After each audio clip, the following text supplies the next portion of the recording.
அரசு செய்யணும், அரசு தான் அந்த சட்டம் இயற்றுச்சு, அரசு தான் அப்பாயின்மெண்ட் கொடுக்குது, அரசு தான் ட்ரைனிங் கொடுக்குது, எல்லோருக்குமான இடமாக கோவில்ங்கிறது எல்லோருக்கும் பொதுவானதாக இருக்கணும், எல்லாம் செய்யுது. ஆனால் இதற்கு எதிராக ஒரு கூட்டம் வேலை செஞ்சுட்டு இருக்கும்போது ஏன் இந்த சமூகம் அப்படியே வாயை பொத்திக்கிட்டு இருக்குன்னு நான் கேட்கிறேன். கேட்கணும்ல. பார்ப்பனர்கள் மட்டுமே தான் அர்ச்சகர் ஆகணும். என்ன இது ஜனநாயக அடிப்படையில ஒரு அரசு தேர்ந்தெடுத்துக்கிறோம். அந்த அரசு ஒரு செயல்பட செய்யறாங்க. அவங்கதான் நம்மள பாதுகாப்புன்னு நம்பி தானே செய்யறோம். சரி, அப்ப நான் என்ன கேக்குறேன், அரசு அவங்க வேலையை செய்யலன்னு கேட்க முடிந்த வாய்களால் சக மனிதனுக்கு துரோகம் இழைக்கிற அநீதி இழைக்கிறவங்க பத்தி நீங்களா என்னைக்கு பேச போறீங்க? அது ஒரு இவங்களை ஆதரிக்கிறாங்க. என்ன கேக்குறேன், அது ஒரு ஃபேக்டரா இல்லையான்னு நான் கேக்குறேன். அது ஒரு ஃபேக்டரா இல்லையா? அது ஒரு ஃபேக்டர் தான். சக மனிதனை ஏன் இப்படி பண்றேன்னு இன்னொரு மனுஷனை பார்த்து உங்களால கேட்க முடியல. ஏன் கேட்க மாட்டேங்கிறீங்க? அப்போ உங்களுக்கு அரசுக்கு இருக்க அதிகாரம் என்ன, சக மனுஷனுக்கு இருக்க அதிகாரம் என்ன? என்ன காண்டுனா பழியை தூக்கி அரசு மேல போட்டுட்டா நம்மளோட ரெஸ்பான்சிபிலிட்டி இல்லாம ஃப்ரீயா அதிகாரம் அரசு தானே. ஏங்க அந்த அதிகாரத்தை பயன்படுத்தி சட்டம் கொண்டு வந்தாங்க. பல நூற்றாண்டு காலமாக கோவில் இருக்கக்கூடிய தெருக்குள்ளே நுழையக்கூடாதுன்னு இருந்த சாதாரண மக்களுக்கு என்ன அதிகாரம் இருக்குன்னு நினைக்கிறீங்க? அரசு நான் ஒண்ணு கேக்குறேன், 100-150 ஆண்டுகளுக்கு முன்னாடி சாமானியர்கள் தானே கோவில் நுழைவு போராட்டம்ல ஃபர்ஸ்ட் தொடங்கினாங்க. சாமானிய மக்கள் தானங்க தொடங்கினாங்க.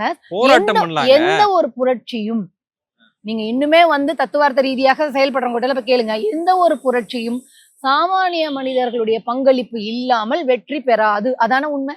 அரசே செஞ்சாலும் போராடிட்டே இருக்கணும்ன்றீங்களா? என்னது நீங்க தப்பு செய்யறவன் எனக்கு துரோகம் செய்யறாங்க, அப்புறம் எதுக்கு போராட்டம் பண்ணணும்? அரசு செய்யும் பொழுது என்ன கருவறைக்குள் விடாம ஒரு கும்பல் தடுக்குது அப்படின்னா என்னுடைய சக மனிதனா எனக்கு குரல் கொடுக்கணும்ல. எனக்கு அரசு சட்டம் ஏற்றுச்சுப்பா, எனக்கு எல்லா ஃபெசிலிட்டியும் கொடுத்துருச்சு, என்ன அங்க போயின்னு எனக்கு எல்லாமே கொடுத்துருச்சு, எல்லாத்தையும் ப்ரொவைட் பண்ணுச்சு. நான் அங்க போறேன்.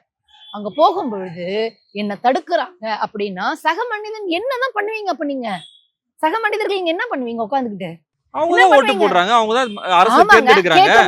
கேட்கணும்ல. நாங்கள் தேர்ந்தெடுத்த அரசு இந்த சட்டத்தை எல்லாம் கொண்டு வந்து என்னுடைய சக மனிதனை, அவனுக்கு நம்பிக்கை இருக்கக்கூடியவனை, பக்தி இருக்கக்கூடியவனை, அவன் அர்ச்சகரா பயிற்சி பெற்று உள்ள கருவறைக்குள்ள பூஜை பண்ண போகும்போது நீங்க ஏன்டா தடுக்கிறீங்க அப்படின்னு சொல்லிட்டு சக மனிதன் கேட்கணுமா இல்லையா? இந்த கடமையில இருந்து ஏன் நீங்க எஸ்கேப் ஆகுறீங்க? நீங்க இசைஞானி இளையராஜாவை தடுத்து நிறுத்தினதும் இதுவும் ஒண்ணுங்கிறீங்களா? என்னது எல்லாமே? ஆமா, அதெல்லாம் அடங்குன்றீங்க. ஆமா. ஏங்க நார்த் இந்தியால எந்த கோவில்லையும் ஆகமம் கிடையாது. அங்க எல்லாருமே உள்ள போய் பூஜை பண்ணலாம், அது தெரியுமா உங்களுக்கு? அப்ப என்ன தமிழ்நாட்டுல மட்டும் ஆகமம் ஆடுது? அப்போ இங்க ஒரு நான் பிராமின் கருவறைக்குள்ள போய் பூஜை பண்ணலாமா? நார்த் இந்தியால ஆகமம் கிடையாதுங்க.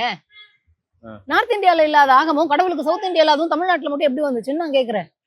அப்போ ஆகம பூச்சாண்டிய இங்க காமிச்சுக்கிட்டே வராங்க. அப்ப சக மனிதனா நீங்க எனக்கு என்ன குரல் கொடுத்தீங்க?